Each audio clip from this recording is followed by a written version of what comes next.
जितनी भी संगत धन बाबा बुढ़ा जी के स्थान से संत रूप में आप सब इकट्ठे होए हो, गुरबाणी का गुरमत का लाहा लै रहे हो। सारिया संगत मन बिरतियां इकागर करो। आओ कुछ समय वास्ते गुरमतियां विचारा करदियां हन। सो कलगीधर पिता जी वालों बख्शी कोई फतेह दी सांझ पाओ, गज के बुलाओ वाहिगुरू जी का खालसा वाहिगुरू जी की फतेह। साध संगत आप जी नाल जो गुरमत दीयां विचारा करदियां हन, वो भगत कबीर जी के संबंध विच जिन्हां दा 24 तरीक नूं प्रकाश दिहाड़ा भी लंघ के गया है कि 12वीं सदी ਤੋਂ ਲੈ ਕੇ 16ਵੀਂ सदी तक 15 ਭਗਤ ਹੋਏ ਨੇ। ਵੱਖੋ ਭਾਰਤ ਵਰਸ਼ ਦੇ ਵੱਖੋ ਵੱਖ ਥਾਵਾਂ ਤੇ ਜਿਨ੍ਹਾਂ ਨੇ ਬੜੀ ਹੀ ਦਲੇਰੀ ਨਾਲ, ਨਿਡਰਤਾ ਦੇ ਨਾਲ ਉਸ ਸਮੇਂ ਦੇ ਜਿਹੜੇ ਭਾਵੇਂ ਹਿੰਦੂ ਧਰਮ ਦੇ ਉਹ ਹੋਕੇ ਰੀਤੀ ਰਸਮ ਰਿਵਾਜ ਸਨ ਤੇ ਭਾਵੇਂ ਮੁਸਲਮਾਨ ਧਰਮ ਦੇ, ਉਹਨਾਂ ਨੇ बड़ी निडरता के नाल उन्हां दे उत्ते करारी चोट की। जो सच सीगा वो लोगों के सामने लिया कि लोगों को वहिमां भरमां दे विच कढिया। तो भगत कबीर जी जिन्हां दा जन्म प्रकाश 1398 ईस्वी के विच काशी बनारस उत्तर प्रदेश विच होया है। उन्होंने पालक पिता माता नीमा जी, पिता नीरू अली जी, ते जिन्हां दी सुपत्नी का नाम है लोई जी, पुत्र कमाला ते एक सपुत्री है कमाली। ते भगत कबीर जी की गुरु ग्रंथ साहब जी के जो बाणी का स्थान है सब तो वध 5वें नंबर पर भगतां विचों पहले नंबर पर आउंदा है। सब तो भगतां विचों सब तो वध बाणी भगत कबीर जी की दर्ज है। 543 आप जी के शब्द श्लोक ते 243 आप जी के जोड़े है श्लोक ने, जिन्होंने जो 6 गुरु साहिबाना के ने, एक गुरु नानक देव जी का, 5 गुरु अर्जन साहब जी के। तो सब तो वध जी आप जी ने बाणी रची है। 16 रागां का प्रयोग किया है, 17 रागां का नाम करना ते गौड़ी राग के सब तो वध आप जी की बाणी 74 शब्द ने।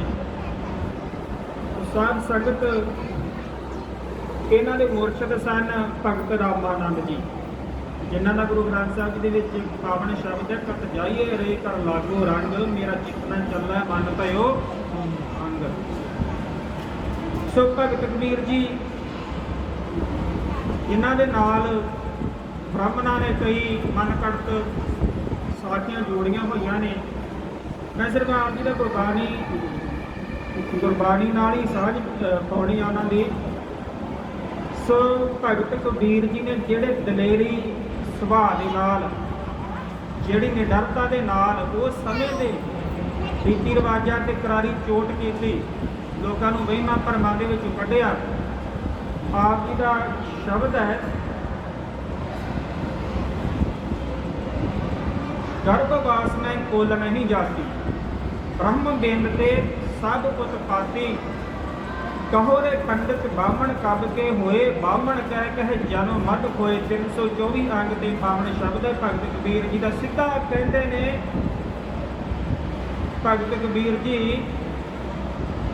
जात पात तू ये ब्राह्मण गर्भवास में कुल नहीं जाती, ब्रह्म बिंद में सब उत्पाती। सीधे ही अर्थ ने आप जी समझ सकते हो।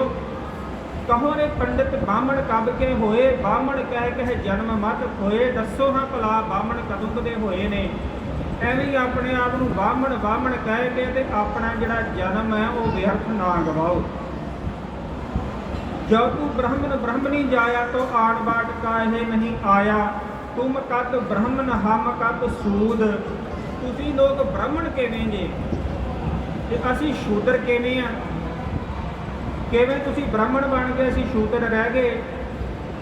ਜੋ ਤੁਮ ਕਤ ਬ੍ਰਾਹਮਣ ਹਮ ਕਤ ਸੂਦ ਹਮ ਕਤ ਲੋਹੂ ਤੁਮ ਕਤ ਦੂਧ। ਸਾਡੀਆਂ ਨਾੜਾਂ 'ਚ ਵੀ ਲਹੂ ਚੱਲਦਾ ਏ ਤੇ ਤੁਹਾਡੀਆਂ ਨਾੜਾਂ 'ਚ ਲਹੂ ਦੀ ਥਾਂ ਕਿਤੇ ਦੁੱਧ ਚੱਲਦਾ ਏ। ਤੁਮ ਕਤ ਬ੍ਰਾਹਮਣ ਹਮ ਕਤ ਸੂਦ ਹਮ ਕਤ ਲੋਹੂ ਤੁਮ ਕਤ ਦੂਧ। ਕਹੋ ਕਬੀਰ ਜੋ ਬ੍ਰਹਮ ਵਿਚਾਰੈ ਸੋ ਬ੍ਰਾਹਮਣ ਕਹੀਅਤ ਹੈ ਹਮਾਰੇ। ਭਗਤ ਕਬੀਰ ਜੀ ਕਹਿੰਦੇ ਅਸੀਂ ਤੇ ਬ੍ਰਾਹਮਣ ਉਹਨੂੰ ਮੰਨਦੇ ਹਾਂ ਕਿ ਜਿਹੜਾ ਇੱਕ ਅਕਾਲ ਪੁਰਖ ਪਰਮਾਤਮਾ ਦਾ ਸਿਮਰਨ ਕਰਦਾ ਏ। ਅਸੀਂ ਤੇ ਉਹਨੂੰ ਬ੍ਰਾਹਮਣ ਮੰਨਦੇ ਹਾਂ। ਭਗਤ ਕਬੀਰ ਜੀ ਦੇ ਇਹ ਬਾਹਮਣਾਂ ਨੂੰ ਸਿੱਧੇ ਸਾਫ਼ ਲਫ਼ਜ਼ ਜਦੋਂ ਉਹਨਾਂ ਨੇ ਸੁਣੇ ਤੇ ਮੰਨ ਲਓ ਕਿ ਬ੍ਰਾਹਮਣਾਂ ਦੇ ਮੂੰਹ ਦੇ ਵਿੱਚ ਘੁੰਗਣੀਆਂ ਪੈ ਗਈਆਂ, ਉਹਨਾਂ ਨਿਰੁੱਤਰ ਹੋ ਗਏ, ਅੱਗੋਂ ਉਹਨਾਂ ਨੂੰ ਕੋਈ ਗੱਲ ਨਹੀਂ ਆਈ। ਇਸੇ ਤਰ੍ਹਾਂ ਮੁਸਲਮਾਨ ਧਰਮ ਦੇ ਵਿੱਚ ਆਪ ਜੀ ਦਾ 477 ਰਾਗ ਤੇ ਸ਼ਬਦ ਹੈ ਆਸਾ ਰਾਗ ਦੇ ਵਿੱਚ ਕਹਿੰਦੇ ਨੇ ਹਿੰਦੂ ਤੁਰਕ ਕਹਾਂ ਤੇ ਆਏ ਕਿਨ ਇਹ ਰਾਹ ਚਲਾਈ ਦਿਲ ਮੇਂ ਸੋਚ ਵਿਚਾਰ ਕਵਾਦੇ ਕਿਸਤ ਦੋਜਕ ਕਿਨ ਪਾਈ।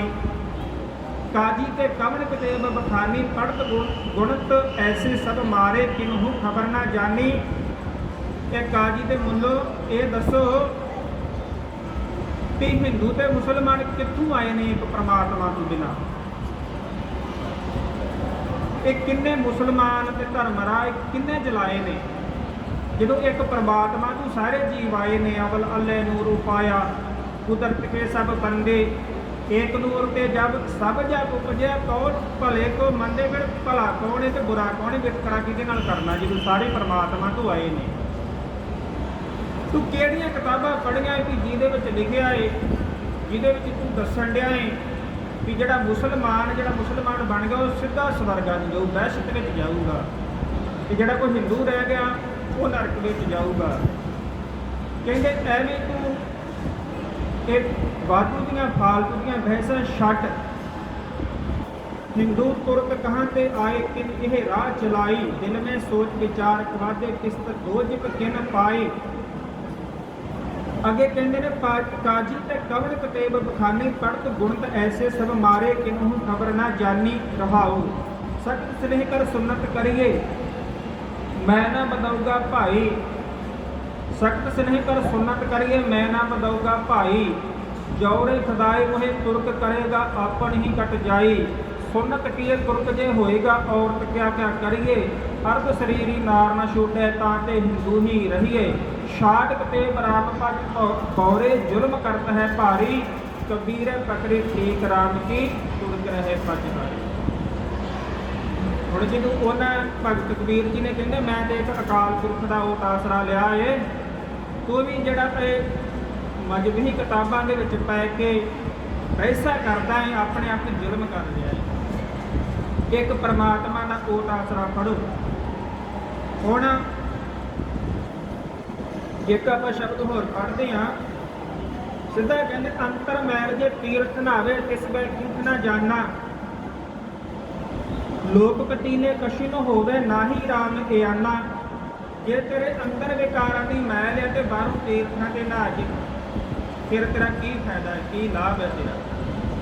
ਅੰਤਰ ਮੈਲ ਜੇ ਤੀਰਥ ਨਹਾਵੇ ਕਿਸ ਬੈ ਕੀਠ ਨਾ ਜਾਣਾ। ਇਸ ਤਰ੍ਹਾਂ ਤੂੰ ਸਵਰਗ ਨਹੀਂ ਚੱਲਿਆ, ਤੀਰਥਾਂ ਤੇ ਜਾਏਗਾ ਲੋਕ ਤੈਨੂੰ ਕਹਿਣਗੇ ਭਗਤਿਆ। ਲੋਕਾਂ ਦੇ ਕਹਿਣ ਨਾਲ ਕੁਛ ਨਹੀਂ ਹੋਣਾ। ਰੱਬ ਕੋਈ ਬੱਚਾ ਥੋੜੀ ਹੈ, ਉਹ ਬੜਾ ਸਮਝਦਾਰ ਸਿਆਣਾ ਹੈ। ਪੂਜੋ ਰਾਮ ਏਕ ਹੀ ਦੇਵਾ ਸਾਚਾ ਨਾਵਨ ਗੁਰ ਕੀ ਸੇਵਾ।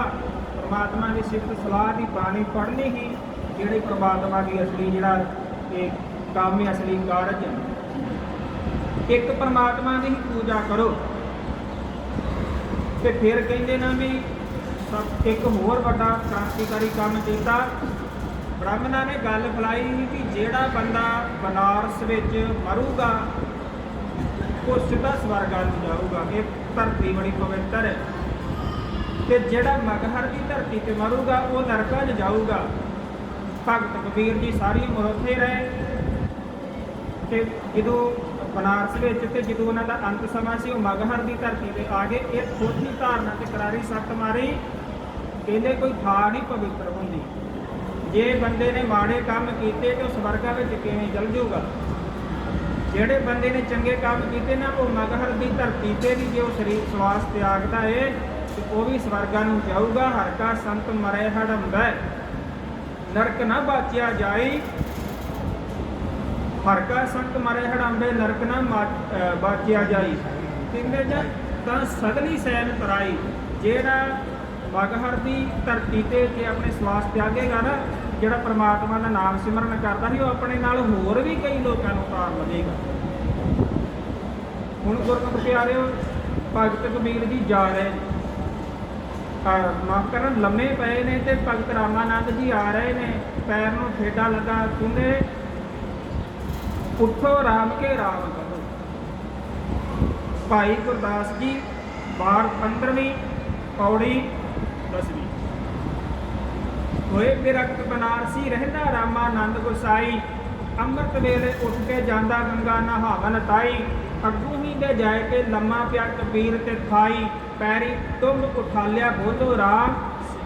ਸਿੱਖਿਆ ਕਿਹੜੀ ਦਿੱਤੀ ਕਿ ਉੱਠ ਕੇ ਰਾਮ ਕਹੋ, ਪਰਮਾਤਮਾ ਦਾ ਨਾਮ ਸਿਮਰਨ ਕਰ, ਇੱਕ ਪਰਮੇਸ਼ਰ ਦੀ ਭਗਤੀ ਕਰ। ਇਹ ਤੇਰਾ ਸੌਣ ਦਾ ਟਾਈਮ ਨਹੀਂ, ਤੇਰਾ ਜਾਗਣ ਦਾ ਟਾਈਮ। ਅੰਮ੍ਰਿਤ ਵੇਲਾ ਸੱਚ ਨਾਮ ਵਡਿਆਈ ਵਿਚਾਰ। ਇਹੋ ਜਿਹੇ ਜਾਗੇ ਕਿ ਸਾਰਿਆਂ ਨੂੰ ਅਗਿਆਨਤੀ ਨੀਂਦ ਵਿੱਚ ਸੁੱਤੇ ਹੋਏ ਲੋਕਾਂ ਨੂੰ ਜਗਾਉਂਦੇ ਰਹੇ। ਤੇ ਭਗਤ ਕਬੀਰ ਜੀ ਕਹਿੰਦੇ ਨੇ, ਕਬੀਰ ਸੂਤਾ ਕਿਆ ਕਰੇ ਬੈਠਾ ਰਹੋ ਅਰ ਜਾਗ। ਜਾ ਕੇ ਸੰਗ ਤੇ ਵਿਚਰਾ ਤਾਹੀ ਕੇ ਸੰਗ ਲਾਗ। ਵੀ ਤੂੰ ਸੁੱਤਾ ਪਿਆ ਬੈਠਾ ਕੀ ਕਰਦਾ ਏ? ਕਿ ਉੱਠ ਕੇ ਪਰਮਾਤਮਾ ਦਾ ਨਾਮ ਸਿਮਰਨ ਕਰ। ਜਿਸ ਪਰਮਾਤਮਾ ਤੋਂ ਵਿਛੜਿਆ ਹੋਇਆ ਹੈ ਉਸ ਪਰਮਾਤਮਾ ਨਾਲ ਮਿਲ। ਕਬੀਰ ਸੂਤਾ ਕਿਆ ਕਰੇ ਉੱਠ ਕੇ ਨਾ ਜਪੇ ਮੁਰਾਰ। ਇੱਕ ਦਿਨ ਸੋਗਨ ਹੋਏਗੋ ਲਾਂਬੇ ਗੋਡ। ਕਬੀਰ ਮਾਨਸ ਜਨਮ ਦਲੰਬ ਹੈ ਹੋਏ ਨਾ ਬਾਰੇ ਬਾਰ। ਜਿਉ ਬਨ ਫਲ ਪਾ ਕੇ ਹੋਈ ਗਰੇ ਬਹੁਰ ਨਾ ਲਾਗੇ। ਫਲ ਇੱਕ ਵਾਰੀ ਪੱਕ ਕੇ ਜਦੋਂ ਡਿੱਗ ਪੈਂਦਾ ਤੇ ਦੁਬਾਰੇ ਕਾੜੀ ਦੇ ਨਾਲ, ਤੇ ਜਦੋਂ ਮਨੁੱਖਾ ਜਨਮ ਇੱਕ ਵਾਰੀ ਹੱਥੋਂ ਨਿਕਲ ਜਾਂਦਾ ਤੇ ਦੁਬਾਰੇ ਵਾਪਸ ਇਹ ਨਹੀਂ ਆਉਂਦਾ। ਤੇ ਸੋ ਸਾਧ ਸੰਗਤ ਭਗਤ ਕਬੀਰ ਜੀ ਜਦੋਂ ਸ਼ੋਅ ਹੋ ਗਈ ਨਾ ਭਲੇ ਜਨ ਰਾਮਾਨੰਦ ਜੀ ਦੀ ਤੇ ਸੋਹਣੀ ਸਿੱਖਿਆ ਦੇਤੀ। ਫਿਰ ਕਹਿੰਦੇ ਐਵੇਂ ਹੋ ਗਿਆ ਜਿਉਂ ਲੋਹਾ ਪਾਰਸ ਛੋਹੇ ਚੰਦਨ ਵਾਸ ਨਿਮ ਮਹਿਕਾਈ। ਪਸ਼ੂ ਪਰੇ ਤੋਂ ਦੇਵ ਕਰ ਪੂਰੇ ਸਤਿਗੁਰ ਕੀ ਵਡਿਆਈ। ਅਚਰਜ ਨੂੰ ਅਚਰਜ ਮਿਲੇ ਵਿਸਮਾਦੇ ਵਿਸਮਾਦ ਮਿਲਾਈ। ਚਰਨਾ ਚਰਦਾ ਨਿਜਰੋ ਗੁਰਮੁਖ ਬਾਣੀ ਅਕੜ ਕੜਾਈ। ਰਾਮ ਕਬੀਰੈ ਭੇਦ ਨਾ ਭਾਈ ਅਬ ਤੋਂ ਜਾਏ ਚੜੇ ਸਿੰਘਾਸਨ। ਅਬ ਤੋਂ ਜਾਏ ਚੜੇ ਸਿੰਘਾਸਨ ਮਿਲੇ ਹੈ ਸਾਰੰਗ ਪਾਨੀ। ਰਾਮ ਕਬੀਰਾ ਏਕ ਪਾਏ ਹੈ ਕੋਈ ਨਾ ਸਕੇ ਪਛਾਣੇ ਵਾਲੀ ਗੱਲ ਹੋ। ਪਰਮਾਤਮਾ ਨਾਲ ਇਸ ਤਰ੍ਹਾਂ ਇੱਕ ਮਿਕ ਹੋ ਗਏ ਜਿਵੇਂ ਪਾਣੀ ਨਾਲ ਪਾਣੀ ਇੱਕ ਮਿਕ ਹੋ ਜਾਂਦਾ। ਜਦੋਂ ਹੁਣ ਮੁਸਲਮਾਨ ਧਰਮ ਤੇ ਜਿਹੜੇ ਫੋਕੇ ਰੀਤੀ ਰਸਮ ਰਿਵਾਜ ਹੀ ਲੋਕਾਂ ਨੂੰ ਐਵੇਂ ਭਰਮਾਂ ਦੇ ਵਿੱਚ ਪਾਇਆ ਸੀ। ਹਿੰਦੂ ਧਰਮ ਦੇ ਜਿਹੜੇ ਸੀਗੇ, ਜਦੋਂ ਉਹਨਾਂ ਦਾ ਭਾਂਡਾ ਭਗਤ ਕਬੀਰ ਜੀ ਨੇ ਬੜੀ ਦਲੇਰੀ ਨਾਲ, ਬੜਾ ਕ੍ਰਾਂਤੀਕਾਰੀ ਸੁਭਾਅ ਦੇ ਨਾਲ ਚੁਰਾਹੇ ਦੇ ਵਿੱਚ ਖੋੜਿਆ ਆ ਕੇ, ਤੇ ਫਿਰ ਦੋਵੇਂ ਮਗਰ ਪੈ ਗਏ। ਬ੍ਰਾਹਮਣ ਵੀ ਤੇ ਕਾਜੀ ਵੀ ਮਗਰ ਪੈ ਗਏ ਵੀ ਹੁਣ ਇਹਨੂੰ ਖਤਮ ਕਰਨਾ ਹੈ ਬੰਦੇ ਨੂੰ, ਕਿਉਂਕਿ ਇਹ ਜ਼ਿਆਦਾ ਹੀ ਸੱਚ ਬੋਲਣ ਲੱਗ ਗਿਆ ਹੈ। ਭਗਤ ਉਹਦੇ ਕਹਿੰਦੇ ਬਨਾਰਸ ਦੇ ਵਿੱਚ ਸਿਕੰਦਰ ਲੋਧੀ ਆਇਆ ਹੋਇਆ ਸੀ। ਫਿਰ ਜਿਹੜੇ ਕਸ਼ਟ ਉਹਨਾਂ ਨੂੰ ਝੱਲਣੇ ਪਏ ਉਹਨਾਂ ਦਾ ਜ਼ਿਕਰ ਆ ਵੀ ਉਹ ਗੁਰਬਾਣੀ ਦੇ ਵਿੱਚ ਕਰਦੇ ਨੇ। ਭਗਤ ਕਬੀਰ ਜੀ ਕਹਿੰਦੇ ਨੇ ਕਿ ਮੇਰੀਆਂ ਬਾਹਾਂ ਬਣ ਕੇ ਮੈਨੂੰ ਹਾਥੀ ਦੇ ਅੱਗੇ ਸੁੱਟ ਦਿੱਤਾ ਵੀ ਹਾਥੀ ਇਹਨੂੰ ਕੁਚਲ ਦੇਵੇ, ਕੁਚਲ ਕੇ ਮਾਰ ਦੇਵੇ, ਪਰ ਮੈਨੂੰ ਹਾਥੀ ਨਮਸਕਾਰ ਕਰਕੇ ਤੇ ਪਰੇ ਨੂੰ ਭੱਜ ਗਿਆ। ਜਿਵੇਂ ਉਹ ਕਹਿੰਦਾ ਹੋਵੇ ਕਿ ਇਹਦਾ ਭਲਾ ਰੱਬ ਦੇ ਬੰਦੇ ਦਾ ਕੀ ਕਸੂਰ ਹੈ ਕਿ ਜਿਹੜੇ ਇਹਦੀ ਪੋਟਲੀ ਬੰਨ੍ਹ ਕੇ ਤੁਸੀਂ ਮੇਰੇ ਅੱਗੇ ਸੁੱਟ ਦਿੱਤਾ ਹੈ। ਕਹਿੰਦੇ ਹਾਥੀ ਨੂੰ ਕਾਜੀ ਕਹਿੰਦਾ, ਮੁਹਾਵਤ ਨੂੰ ਕਹਿੰਦਾ ਵੀ ਇਹਦੇ ਸਿਰ 'ਚ ਕੁੰਡਾ ਮਾਰ, ਹਾਥੀ ਦੇ ਕਬੀਰ ਉੱਤੇ ਚੜਾ, ਨਹੀਂ ਤੇ ਮੈਂ ਤੇਰਾ ਸਿਰ ਵੱਢ ਦੂੰਗਾ। ਪਰ ਭਗਤ ਕਬੀਰ ਜੀ ਦੇ ਅੱਗੇ ਹਾਥੀ ਸਗੋਂ ਨਮਸਕਾਰ ਕਰਦਾ ਹੈ। ਅਖੀਰੀ ਚਾਂਕਰਾ ਮਾਰਦਾ ਹੋਇਆ ਜੰਗਲ 'ਚ ਭੱਜ ਗਿਆ ਤੇ ਕਹਿੰਦੇ ਉੱਥੇ ਉਹਨੇ ਆਪਣੇ ਪ੍ਰਾਣ ਤਿਆਗ ਦਿੱਤੇ। ਤੇ ਗੁਰਬਾਣੀ ਵਿੱਚ ਭਗਤ ਕਬੀਰ ਜੀ ਨੇ ਆਪ ਜ਼ਿਕਰ ਕੀਤਾ ਹੈ, ਤੁਜਾ ਬੰਦ ਖਿਲਾ ਕਰ ਡਾਰਿਓ, ਹਸਤੀ ਕ੍ਰੋਧ ਮੂੰਡ ਮਹਿ ਮਾਰਿਓ, ਹਸਤ ਭਾਗ ਕੇ ਕੀਸਾ ਮਾਰੇ, ਕਿਆ ਮੂਰਤ ਕੇ ਹਉ ਬਲਹਾਰੇ। ਆਹ ਮੇਰੇ ਠਾਕੁਰ ਤੁਮਰਾ ਜੋਰ ਕਾਜੀ ਪਕਦੋ ਹਸਤੀ ਗੋਰ। ਹੇ ਵਾਹਿਗੁਰੂ ਮੈਨੂੰ ਤੇ ਤੇਰਾ ਬਲ ਹੈ, ਤੇਰਾ ਉਹ ਆਸਰਾ ਹੈ मैं बेफिक्र निश्चिंत है, मैनू कोई डर नहीं। काजी भावे कहता भी हाथी दे पे चढ़ के कुचल दे। काज रे महावत कुछ डारू, काट किसे तो रावो घालो साठ। असना तोरे तरे ध्यान, वाके दे वसे भगवान। क्या अपराध संक है कीना, बाद कोट कुंचर को दीना। कुंचर कोट ले ले नमस्कारे, दूजी नहीं काजी अंधियारे। 3 बार कटिया पर लीना, मन कठोर हजमोना पतीना। 3 बारी प्रत्या के वेख्या कबीर ते चाड़ दे। पर काजी फिर भी नहीं मानता पिया भी हाथी नहीं मेरे उत्ते चढ़ता, क्योंकि मानना बड़ा कठोर है। कहे कबीर हमरा गोबिंद, चौथे पद में जानकी जिंद। ते साडा ते प्रभु दे भगतां दा परमात्मा रखवाला है, सानू ते ओदा ही ओट आसरा है कि चौथे दर्जे दे विच जिहड़ी अवस्था उन्हां दी बनी हुई, चौथे दर्जे दे विच वो रहिंदे ने, रजो तमो सतो गुणी तो परे। तो गुरु सवारियो भगत कबीर जी ने ब्राह्मण कहते ने, जिवें एक उन्होंने ये भी धारणा बनाई सी कि जिहड़ा गंगा जल च नहाऊगा ਉਹਦੇ सारे पाप धोते जाणगे। तो भगत कबीर जी कहते भी ठीक है। भगत कबीर जी ने एक लोटा लिया, लोटे दे विच पाया पानी गंगा जल, ते पानी पा के ते ब्राह्मणां नूं कहते आ जल छक लो, पानी पी लो। ब्राह्मण कहते भी ये पानी असी नहीं पीवांगे। कहते क्यों? कहते तू नीच जात दा है, नीवी जात का बंदा हो के तेरे हाथ उस लोटे नूं लगे तो लोटा अपवित्र हो गया, तो जिहड़ा इहदे विच पानी पिया वो भी अपवित्र हो गया। तेरे वर्गे नीच जात दे बंदे तो असी पानी पीवांगे भला? बाणी विच फरमान है ना, नीच जात हर जपते उत्तम पदवी पाई। तेरे वर्गे नीच दे तू असी भला पानी पीवांगे? भगत कबीर जी ब्राह्मणों के अगे हस पैंदे ने, कहते शाबाश। कहन लगे इनू तुसी पवित्र जल कहते हो, गंगा का जल पवित्र पाप तो दिंदा है? कहते हाँ। तो कहते कमलियो मैं लोटे दे विच पानी पाया, मेरे हाथ लगने नाल लोटा अपवित्र हो गया, अशुद्ध हो गया। ते जेड़ा तुहाडा गंगा जल एक लोटे नूं नहीं पवित्र कर सकिया, ते ओह तुहाडीआं आत्मावां तो सारे पाप धो के ते तुहाडीआं आत्मावां नूं किवें शुद्ध कर देगा, किवें निर्मल कर देगा। तो इस तों अगे फिर जिहड़े ब्राह्मण आ उन्हां नूं कोई गल नहीं आई, वो अगों निरंतर हो जाते हैं। सो गुरु सवारियो ये जिहड़े 15 भगत होए ने भगत कबीर जी, जो असीं इन्हां दी बाणी पढ़ते हैं, जिवें इन्हां ने लोकां नूं वहिमां भरमां दे विचों कढिआ कि जो ऐसा समा है कि काजियां दा बड़ा बोल वाला सी, ब्राह्मणां दा बड़ा बोल वाला सी, बड़ा औखा सी बोलना। पर अज भी असीं देखदे ने साडे वर्गे नूं ही जो लिखिआ है गुरु गुरमत ਉਹੀ ਸੁਣਾਉਣੀ बड़ी औखी भी। ਅਸੀਂ ਜਦੋਂ ਕਹਿੰਦੇ नहीं ਬਾਣੀ 'ਚ ਲਿਖਿਆ ਹੈ ਗੁਰੂ ਸਾਹਿਬ 'ਚ, ਇਹੀ ਸੁਣਾਉਣਾ ਸਾਡੇ ਵਾਸਤੇ ਬੜਾ ਕਠਿਨ ਹੈ ਤੇ ਕਈ ਵਾਰੀ ਨਹੀਂ ਬੋਲਿਆ ਜਾਂਦਾ। ਪਰ ਉਹਨਾਂ ਨੇ ਉਸ ਸਮੇਂ ਦੇ ਵਿੱਚ ਦੇਖ ਲਓ ਪਰਮਾਤਮਾ ਤੋਂ ਅਨੁਭਵ ਕਰਕੇ ਬਾਣੀ ਤੋਂ ਸਾਰੇ ਜਿਹੜਾ ਸਾਜਿਆ ਦੁਨੀਆ ਦੇ ਸਾਹਮਣੇ ਰੱਖਿਆ, ਤੇ ਕਿੰਨੇ ਬੜੇ ਕਸ਼ਟ ਵੀ ਉਹਨਾਂ ਨੇ ਝੱਲੇ। ਗੰਗ ਕੁਸਾਇਨ ਗਹਿਰ ਗੰਭੀਰ ਜੰਜੀਰ ਬੰਦ ਕਰ ਕਰੇ ਕਬੀਰ, ਮਨ ਨਾ ਡਿੱਗੇ ਤਨ ਕਹੇ ਕੁਟਰਾਏ, ਚਰਨ ਕਮਲ ਚਿਤ रहे समाए गंगा की लहर, मेरी टुटी जंजीर जंजीर बंद कर करे कबीर। कहते भी उस परमात्मा ने उन्होंने जी ना जल थल राखन है रघुनाथ, वो हर थां ते रखिया करने वाला परमात्मा मेरे नाल है, इस करके मैंने कोई चिंता नहीं, कोई फिक्र नहीं है। तो गुरु सवारियो असी भी वो भगतां दी बाणी पढ़िए, बाणी पढ़ के विचारिए, उन्होंने तो सिक्ख्या लईए, उन्होंने जीवन बारे पढ़िए, तो पढ़ के ते असी अपने जीवन दे विच बाणी लागू करिए। क्योंकि जो गुरु नानक साहब, जो गुरु साहिबान सानू सिद्धांत दस के गए ने, असली सिद्धांत भी सानू समझ पवे कि गुरु साहब जी सानू ये वाला सिद्धांत दस के गए ने। जिन्ने चਿਰ तक बाणी पढ़ांगे नहीं समझांगे नहीं, उन्ने चਿਰ तक सानू समझ नहीं लगनी बई गुरु नानक साहब दा सिद्धांत की है। जिहड़ा बंदा गुरु नानक साहब का सिद्धांत दसदा है ਤੇ ਕਿਹੜਾ ਬੰਦਾ ਲੁਕੋ ਕੇ ਰੱਖਦਾ ਏ ਤਾਂ ਕਿ ਲੋਕ ਜਾਗਰੂਕ ਨਾ ਹੋ ਜਾਣ। ਆਪਣਾ ਜਿਹੜਾ ਜਨਮ ਸਫਲਾ ਕਰੀਏ, ਬਾਣੀ ਪੜ੍ਹੀਏ, ਵਿਚਾਰੀਏ, ਖੰਡੇ ਬਾਟੇ ਦਾ ਅੰਮ੍ਰਿਤ ਛਕਾਂਗੇ, ਬਾਣੀ ਦੇ ਧਾਰਨੀ ਹੋਵਾਂਗੇ ਤੇ ਸਾਨੂੰ ਮਿਲੇਗਾ ਕਿ ਲੋਕ ਸੁਖੀਏ ਪਰਲੋਕ ਸੁਹੇਲੇ। ਨਾਨਕ ਹਰ ਤਪ ਆਪੇ ਮੇਲੇ ਭੁੱਲਾ ਚੁੱਕਣ ਦੀ ਖਿਮਾ ਗੱਜ ਕੇ ਪਿਲਾ। ਵਾਹਿਗੁਰੂ ਜੀ ਕਾ ਖਾਲਸਾ, ਵਾਹਿਗੁਰੂ ਜੀ ਕੀ ਫਤਿਹ। ਤੇ ਫਤਿਹ ਅਰਜੇ ਜੀ। ਵਾਹਿਗੁਰੂ ਜੀ ਕਾ ਖਾਲਸਾ, ਵਾਹਿਗੁਰੂ ਜੀ ਕੀ ਫਤਿਹ। ਮਨੇ ਮੁਕਤ